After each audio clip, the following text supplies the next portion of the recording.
مسئلہ کیا ہے؟ میں نے یہ سوال ایک بدھسٹ اسکالر سے پوچھا کہ وہ انتقال کر گیا ہے، اگر اس کے کرما اس دنیا میں خراب ہیں تو مرنے کے بعد وہ جانور کے روپ میں پیدا ہو سکتے ہیں، شاید کوئی چوہا، ٹائیگر یا کچھ بھی۔ میں یہ جاننا چاہتا ہوں اگر کوئی شخص جانوروں کی دنیا میں پیدا ہو تو وہ اچھا کرما کیسے جمع کر سکتا ہے تاکہ اس جانوروں کی دنیا سے نکل کر بہتر دنیا میں دوبارہ جنم لے سکے۔ ایک چوہا کیسے پنیر چوری کرنا چھوڑ دے؟ شیر، ٹائیگر یا پھر دوسرے شکاری خوراک کی خاطر جانوروں کا شکار کرنا کیسے چھوڑ دیں؟ اس نے مجھے جواب دیا، او اچھا، بنیادی طور پر 5 اصول جانوروں والے روپ پر لاگو نہیں ہوتے۔ اس کے پاس جواب تھا، لیکن میں نے کہا ٹھیک ہے یہ اس کا جواب ہے، لیکن کیا آپ بتا سکتے ہیں کہ بدھزم کی کون سی کتاب ایسا کہتی ہے؟ میں ثبوت کے لیے پوچھ رہا تھا جو اس نے مجھے نہیں دیا۔ تو یہ وہ حصہ ہے جہاں ایسا لگتا ہے کہ ایک سے زیادہ مواقع اچھے ہیں لیکن اصل میں نہیں۔ ایک موقع جہاں آپ کے پاس واضح رہنمائی ہے، یعنی قرآن ایک واضح رہنمائی، اس پر عمل آسان ہے، لیکن آج کل بہت سے لوگ اپنے پاس موجود شواہد کی صداقت کی پرواہ نہیں کرتے۔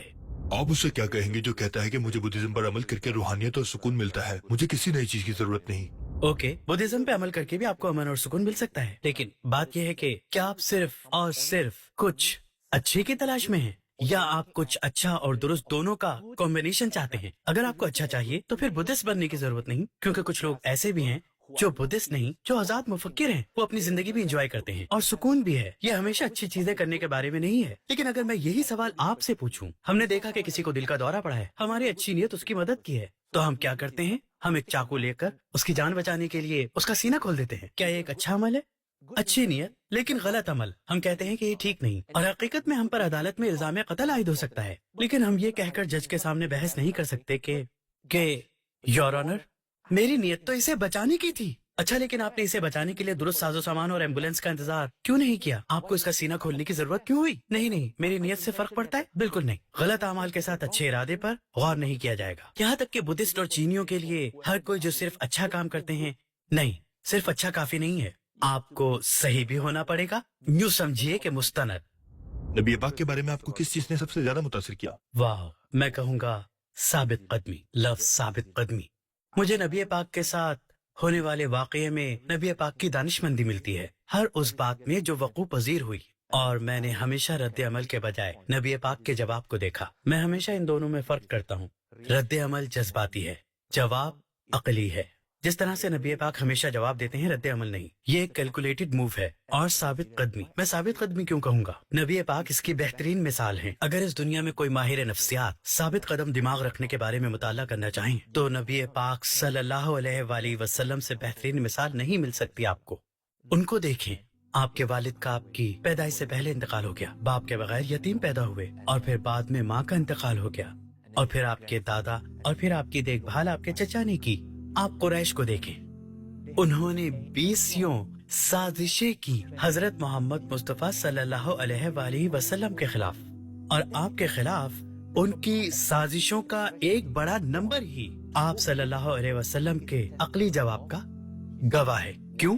کیونکہ نبی پاک کے خلاف ان کی ایک کے بعد ایک تدبیر آپ صلی اللہ علیہ وسلم نے آسانی سے ناکام بنا دی۔ آپ جانتے تھے کیا کرنا ہے۔ آپ صلی اللہ علیہ وسلم کا مقصد واضح ہے، آپ ثابت قدم ہیں، لوگ جو بھی کہتے آپ نے پرواہ نہیں کی، اور یہی وجہ ہے کہ ایک کے بعد دوسرے ہتھ کنڈے نبی پاک نے اپنی تدبیر سے ایسے ناکام بنائے کہ اگلی دفعہ انہیں نئی سازش کے ساتھ آنا پڑتا۔ حقیقت یہ ہے کہ انہیں خاص مقام پہ رکنا پڑتا، اس لیے نہیں کہ یہ کام کر گیا، بلکہ اس لیے کہ وہ ہار مان گئے۔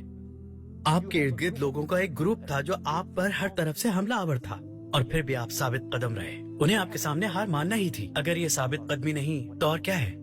تمام مشکلات کے باوجود آپ کھڑے رہے، اور ظاہر ہے ضروری نہیں کہ ہم اس سے اتفاق کریں، لیکن مائیکل ہارٹ نے یہ قبول کر لیا اور آپ کو تاریخ کا سب سے زیادہ بااثر شخص منتخب کیا، اپنے رب اور نجات دہندہ یسوع سے بھی زیادہ۔ اس کے مطابق وہ ایک عیسائی ہے، لیکن پھر بھی وہ یسوع کو تاریخ کا سب سے زیادہ بااثر شخص منتخب نہیں کرتا۔ اس نے پھر بھی نبی پاک کا انتخاب کیا، کیونکہ آپ ہر زاویے سے کامیاب شخصیت ہیں، فوجی رہنما کے طور پر، سیاسی رہنما کے طور پر، باپ کے طور پر، شوہر کے طور پر، دوست کے طور پر، ہر زاویے سے کوئی بھی کبھی کامیاب نہیں ہوا آج تک، اور انشاءاللہ قیامت تک کوئی بھی ان کے قدموں کی پیروی نہیں کر سکے گا، کوئی نہیں۔ اگر دنیا کے تمام غیر مسلم سے بات کرنے کا موقع ملے، خاص طور پر چینی غیر مسلم سے، تو کیا کہنا چاہیں گے؟ میں سب کو بتاؤں گا اگر آپ کے پاس یہی واحد زندگی ہے، بے شک شاید آپ جوا کھیل رہے ہوں. جوا اس سینس میں ہے آپ کو یہ یقین ہو کہ نہیں، مجھے یقین ہے کہ ہم یہاں دوبارہ جنم لینے والے ہیں، مجھے یقین ہے کہ پنرجنم ہے، یعنی آپ دوبارہ پیدا ہوں گے. آپ اس پر یقین رکھ سکتے ہیں. لیکن کیا آپ نے کبھی اپنے بیان پر سوال اٹھایا؟ ہمارے پاس ہمیشہ بڑے سوال کا سامنا کرنے کی ہمت اور گٹس ہونے چاہیے، جو کہ ایک بہت بڑا سوال ہے بھی. لیکن کیا ہمارے اندر یہ ہمت ہے کہ اپنے ہی سوال پر اور اپنے بیان پر سوال اٹھائیں؟ یہ سوال کہ ہم اس نتیجے پر کیسے پہنچے؟ اب ذرا تصور کریں اگر آپ یہ خطرہ مول نہیں لیتے. آپ اس میں بولی لگا رہے ہیں کہ اس زندگی کے بعد پنرجنم ہے، لیکن میرا آپ سے سوال ہے کہ کیا ہو کہ آپ کا مفروضہ غلط اور میرا درست ثابت ہو کہ یہ واحد زندگی ہے، یہ واحد دنیا ہے، اور ٹھیک اس کے بعد صرف جنت اور جہنم ہے. اب اگر آپ اس ٹیسٹ میں فیل ہوتے ہیں تو آپ کہتے ہیں ٹھیک ہے میں جہنم جا سکتا ہوں، اور آپ کو لگتا ہے کہ جہنم میں جانا کچھ خوشگوار ہے. نہیں، یہ نہیں ہے. آپ اس دنیا کی آگ اور گرمی کا سامنا نہیں کر سکتے. بہت تکلیف دہ ہوتی ہے. آپ کو کیا لگتا ہے کہ آپ وہاں بچ جائیں گے اور جہنم میں لطف اٹھائیں گے؟ تو اپنے آپ کو موقع دیں، اپنے ذہن کو مقصد کے ساتھ اسلام کی تحقیق اور موازنہ کرنے پہ آمادہ کریں، جذباتی طور پر نہیں. اگر آپ اب بھی اسی طرح زندگی سے لطف اٹھانا چاہتے ہیں تو صرف دو درد ہیں، افسوس کا درد یا ایک مسلمان کی حیثیت سے ڈسپلن کا درد، جس پر انشاءاللہ آپ جنت میں جائیں گے. تو گیند آپ کے کورٹ میں ہے. سوچیں سوچیں سوچیں، تحقیق کریں لاجیکلی اور ریشنلی، اور میں دعا کرتا ہوں کہ اللہ سبحانہ و تعالی رہنمائی کرے آپ کی. وہ جو مخلص ہیں، وہ لوگ جو سچائی کے متلاشی ہیں.